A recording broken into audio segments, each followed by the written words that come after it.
1. Aprofundamentos. Exceções. Mulheres sinceras, coerentes em suas atitudes, que não trapaceiam no amor e superaram ou lutam por superar seu lado obscuro, que todos temos dentro de nós, não se sentem aludidas por minhas críticas desfavoráveis. De todas as maneiras, estas críticas não são direcionadas a pessoas e sim a comportamentos específicos no campo amoroso, trapaças, artimanhas, insinceridades, espertezas, manipulações, joguinhos éticos. Seria absurdo posicionar-se contra qualquer gênero, já que todos necessitamos do polo oposto, que é aquilo que nos falta e nos complementa. Entretanto, seria incorreto justificar o egoísmo sentimental que pode ocasionar prejuízos ao próximo. As atraentes mulheres feias são, muitas vezes, aquelas que não buscam ser atraentes, que não se vestem e nem se portam de modo a despertar atração e serem consideradas bonitas. A beleza é algo subjetivo e está a olhos, ou melhor, na mente, de quem a vê. Acusações injustas. A mulher que não quer ser abordada ou cortejada não se mostra atraente. É uma contradição querer ser desejada e tentar prejudicar aqueles que a desejam com acusações e protestos. O macho comum, via de regra, não tem controle sobre o seu desejo sexual e, por isso, não deve ser provocado. Há transferência e imputação indevidas de culpa quando mulheres provocantes agem e falam como se não fossem, ao menos parcialmente, responsáveis pela ativação do desejo masculino. Na gênese do impulso copulatório do homem, a responsabilidade feminina consiste em ser atraente e a masculina em não lutar contra a fascinação dos atributos atraentes. A transferência da culpa é uma artimanha para se isentar e uma armadilha para que o outro se acredite culpado, se sinta responsável, protegendo-se. O ceticismo constante com relação às boas intenções e à sinceridade é a melhor forma de proteção contra as inevitáveis artimanhas, dissimulações, frustrações e trapaças. Abandono repentino. O desaparecimento súbito pode ter várias motivações, múltiplas causas. Em geral, parece assinalar duas situações. 1. A fujona não sente nada por nós. 2. Ela sente ainda algo muito fraco por nós. Em ambos os casos a necessidade de contato não é suficiente para mobilizá-la. São motivos para o abandono repentino. O apaixonamento por outro homem que a tenha impressionado muito, a decepção por nossa má performance sexual, a segurança exagerada, bem-estar, provocada pela satisfação do desejo da continuidade, uma tentativa desesperada de virar o barco oriunda da insegurança exagerada ocasionada por sentimentos de rejeição contínua, sentimentos mal resolvidos. O obsessiva busca pela continuidade e as leva a realizar malabarismos para romper a relação sem que os nossos sentimentos estejam resolvidos, ao mesmo tempo em que os delas se preservam completamente claros e definidos. É isso o que buscam. Sair da relação com os sentimentos resolvidos, nos deixando na confusão e na irritação insuportável da dúvida. Sentimentos mal resolvidos provêm de dúvidas e questões não respondidas. Estreitamento da intimidade. Os vários níveis de aproximação podem ser marcados pela intimidade dos toques físicos, nesta ordem: toques nos braços, nas mãos, no rosto, beijos, abraços e carinho autorizado em partes normalmente proibidas.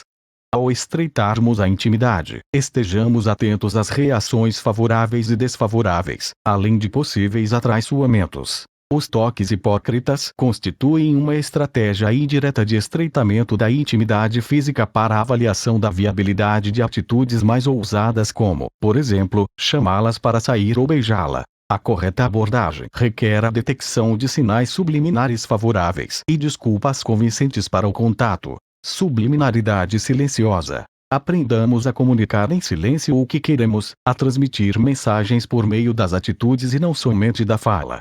Aprendamos a ler o que nos é transmitido por meio da linguagem corporal e das situações. Enganados pela mentira. Um engano é considerar-se unido, dono e responsável pela vida da parceira, considerá-la única, especial, diferente, insubstituível e acreditar que sem ela a vida não tem sentido. Libertos pela verdade, por meio da reflexão e da observação realistas, descansamos na compreensão e destruímos ilusões, equívocos e fantasias. É assim que desfrutamos da ação desinfectante da verdade. O mal do amor. O amor passional é uma arma que faculta a submissão do homem. Lógica do pior. É melhor antecipar-se e prever as trapaças, esperando-as de antemão por serem praticamente inevitáveis, do que esperar ingenuamente sinceridade e ter que desarticulá-las após terem se instalado.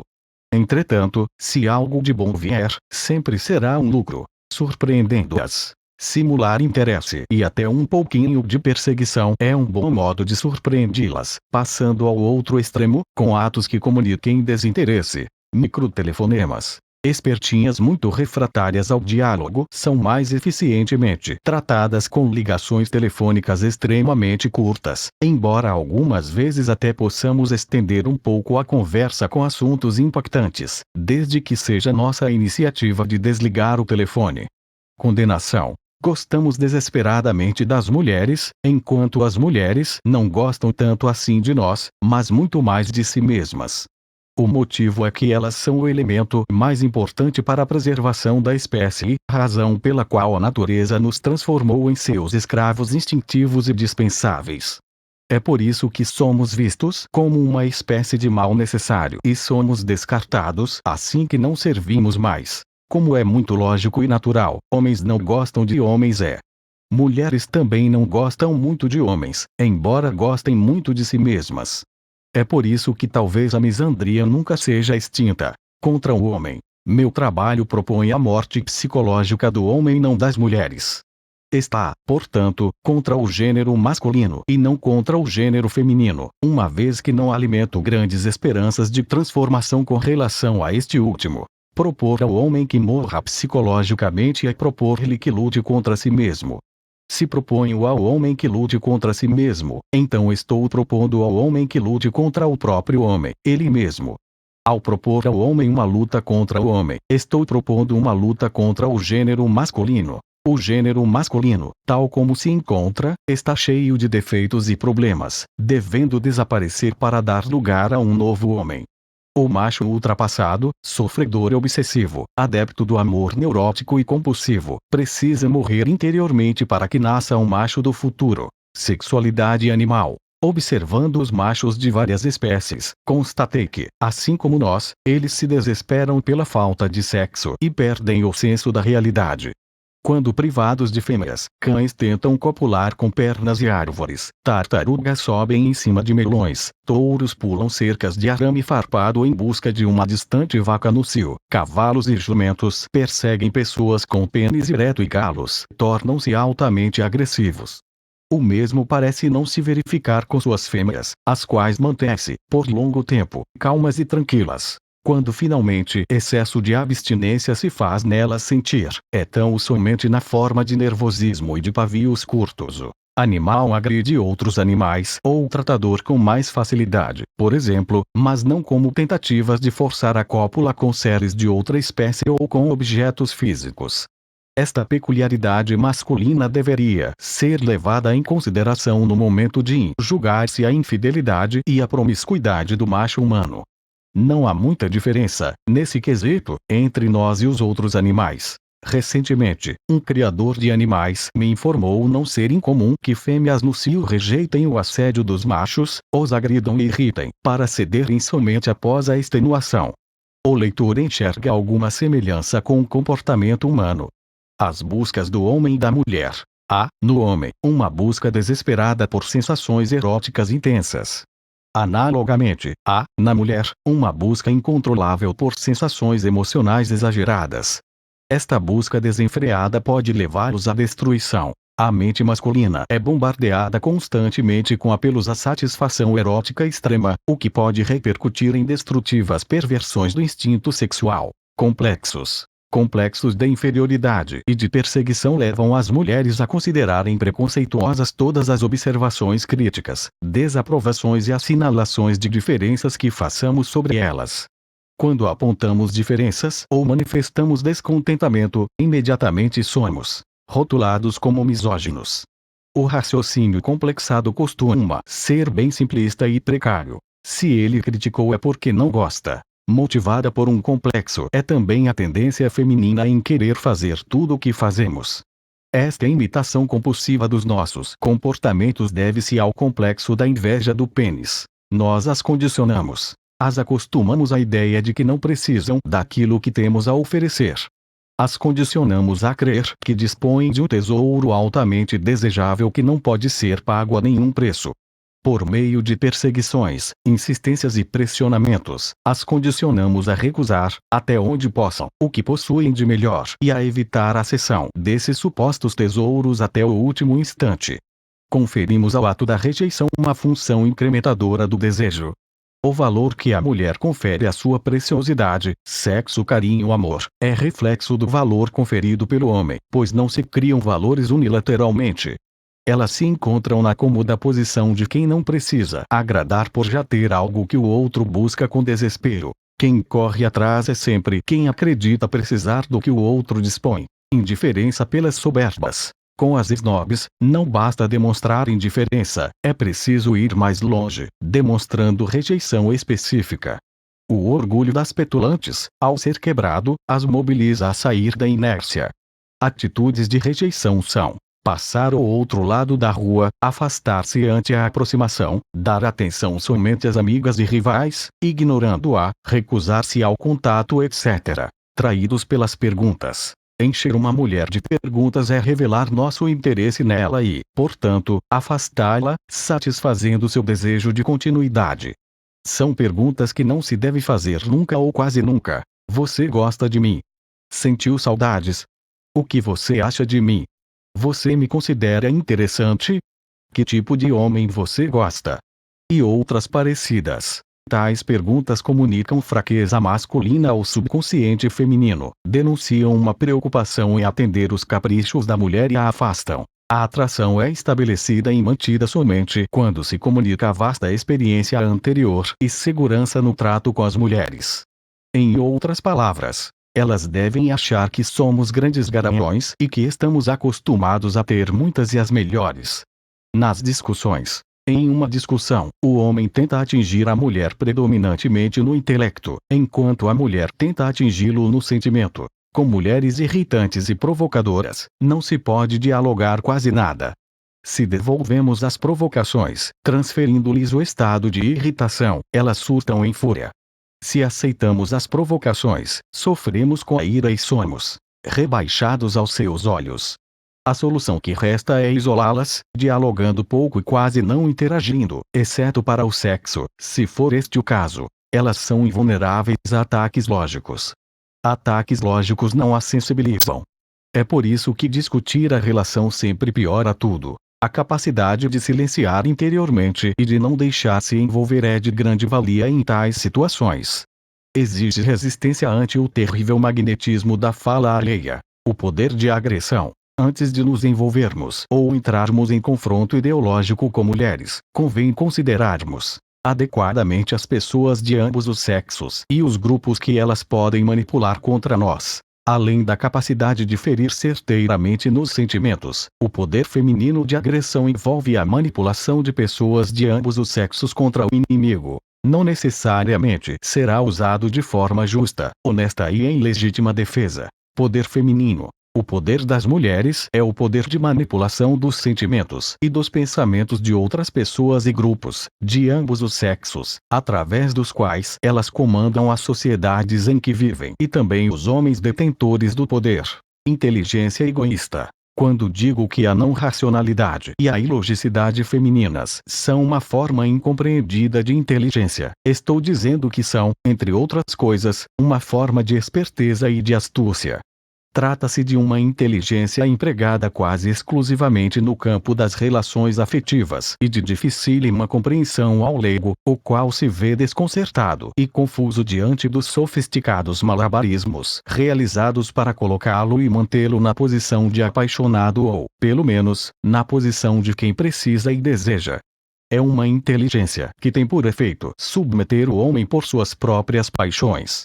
Me parece lícito usá-la em legítima defesa e ilícito utilizá-la como forma de abuso e exploração. Concordâncias. Concordo com a doutora Donatella Maraziti. A paixão é uma forma de transtorno obsessivo-compulsivo. Concordo também com Machado de Assis, em sua obra O Alienista, com Olavo de Carvalho, em sua obra O Imbecil Coletivo, e com Nelson Rodrigues, A opinião da maioria não poucas vezes é louca e pode muito bem estar errada. O motivo é que esta opinião é manipulada por aqueles que estão no poder de controlar os meios de comunicação e os aparelhos formadores de opinião. Músicas. Nas músicas românticas compostas por homens geralmente percebemos sentimentos de culpa e lamentos pela perda da mulher amada. O autor das letras se sente o único responsável por seu próprio sofrimento amoroso, acha que a mulher tem toda a razão em maltratá-lo e traí-lo, implora para que ela o perdoe e volte, etc. Em músicas românticas compostas ou cantadas por mulheres, a tendência é oposta. Elas afirmam sua própria razão, acusam o parceiro, dizem que não precisam dele para nada e, com frequência, ordenam-lhe para que saia de suas vidas para sempre e não volte nunca mais. Músicas femininas dificilmente enaltecem o masculino e músicas masculinas frequentemente enaltecem o feminino. Ambas as modalidades costumam atacar o masculino. Como as músicas são apreciadas por milhões de pessoas, refletem e evidenciam a mentalidade coletiva reinante em nossa época. Sinais de apaixonamento. São sinais inconfundíveis de que se está apaixonado. Pensar constantemente na amada, sonhar com ela, confundi-la frequentemente com outras mulheres semelhantes quando estão de costas, segui-las para olhar em seu rosto com o intuito de se obter uma confirmação de identidade, uma vontade imensa de encontrá-la, um impulso violento de abraçá-la e, por fim, uma certa dor emocional específica, sentida como tristeza no coração. Se você apresenta esses sintomas, é bem provável que tenha comido a maçã envenenada da paixão. Sobre os opositores. Os adeptos do caos dialógico mental, entre os quais incluo os opositores gratuitos e passionais de minhas teorias, tentam vencer discussões confundindo e não esclarecendo. Para tanto, valem-se da artimanha de não permitir que o oponente conclua cada pensamento em separado. Lançam repetidamente múltiplas questões, uma atrás da outra, e vários assuntos sucessivos, sem aterem-se e sem penetrar em nenhum. Problematizam muitas coisas ao mesmo tempo e evitam tratar cada uma delas por vez até o esclarecimento. Recusam-se terminantemente a tratar cada problema isoladamente até a exaustão e o esclarecimento. Em outras palavras, odeiam a clareza e as conclusões bem fundamentadas. Eles são adeptos do caos e da ignorância. Também apreciam inventar as mais absurdas intenções escusas e fictícias para, em seguida, atribuí-las a nós. Fazem-no com o ingênuo intuito de nos intimidar, com suas acusações ridículas, para que desistamos de desenvolver nossos pensamentos. Extermínio de nossos valores. Os valores masculinos estão sendo alvo de uma campanha de extermínio nos países ocidentais, pelo menos no que diz respeito ao relacionamento amoroso. As exigências masculinas de exclusividade, certeza, definição, clareza e fidelidade no casamento, e até no namoro, são vistas como atos de violência psicológica. Curiosamente, quando tais exigências partem da mulher são tomadas como direitos inalienáveis. Reclamonas. As mulheres são capazes de se adaptar a situações opostas, encontrando em ambos os polos de tais situações vários motivos para reclamar. É por isso que nunca estão satisfeitas e que tentar satisfazê-las é perder o tempo. Guerra da paixão. O que determinará a vitória na guerra da paixão não é se a outra pessoa ficará conosco para sempre ou se o relacionamento terminará, mas sim a imagem que ela levará consigo a nosso respeito, mesmo após o término definitivo de tudo. É melhor terminarmos uma relação e sairmos vitoriosos, não é isso o que elas costumam fazer conosco, desaparecendo abruptamente, do que prolongá-la e sairmos derrotados, visto que, em ambos os casos, a mulher será, no final, perdida de todas as maneiras. É claro que a iniciativa de terminar um relacionamento somente se justifica quando o fracasso for inevitável. Em casos de dúvidas persistentes e que não cedem de modo algum, podemos também adotar a tática de simplesmente desistir de todas as expectativas e esperanças, sem romper formalmente com a mulher. Então a verdade acaba se revelando. Devido à natureza feminina paradoxal, é desistindo de vencer que se vence a guerra da paixão. Pessimismo. As pessoas não entendem o pessimismo schopenhaueriano. Supõem que seja uma espécie de eterna lamentação associada ao culto masoquista da tristeza quando, na verdade, é uma postura realista em que se desiste de procurar a felicidade na vida por compreender-se que a mesma somente pode ser encontrada na morte. Por vida leia-se matéria-corpo, e por morte leia-se espírito-alma. Ao morrer o desejo de viver, morre também a tristeza e alcança-se a felicidade. Não é possível sermos felizes no amor, porque não é possível sermos felizes de nenhuma maneira nesta vida. A felicidade está na morte dos desejos e das paixões, as quais, em conjunto, constituem aquilo que convencionamos chamar de eu. Aqueles que se dizem felizes nas paixões estão enganados ou estão mentindo. Aí estão a velhice, dor, a doença, a perda dos entes queridos e a impotência perante a morte física para desmenti-los. Nós, seres humanos, somos uns desgraçados, destituídos da graça do Espírito. Destruição mútua. Quando um homem se identifica com o lado obscuro das mulheres, deixando-se afetar pelo mesmo, constela dentro de si seu próprio lado obscuro. Então, ambas as faces sombrias se relacionam de um modo inevitavelmente destrutivo para ambos. Aí estão os crimes passionais para prová-lo. Vários caminhos. Na lida com as mulheres, não há apenas um caminho a ser seguido e sim vários. Os caminhos variam conforme as situações. Não forneço receitas prontas, proponho chaves teóricas provisórias que devem ser aprimoradas. Lei de Murphy. O amor é regido por uma lei pessimista. As pessoas que se apaixonam por nós e nos perseguem são justamente aquelas que não queremos, enquanto aquelas que desejamos ardentemente costumam nos evitar. É lei de Murphy em ação. Esta lei já era conhecida pelos sábios antigos muito antes de Murphy enunciá-la. Lei da atração. A lei de Murphy é complementada pela lei da atração. Quando desejamos ardentemente alguém, inconscientemente, acreditamos que aquela pessoa nos é inacessível ou está muito além de nosso alcance. Esta crença inconsciente rege o desencadear dos acontecimentos e nos leva aos resultados indesejáveis e azarados, pois a realidade é construída pela mente, que seleciona partes de um todo absoluto e infinito para construir o seu mundo particular.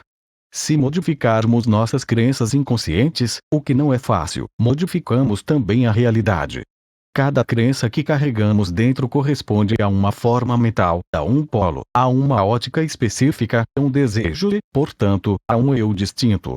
Por uma questão de lógica, quando dissolvemos um desejo, suas correspondentes crenças autossabotadoras inconscientes se dissolvem junto. É assim que transcendemos a lei de Murphy. Reza a lei da atração que se nos convencermos profundamente de algo, aquilo se torna realidade.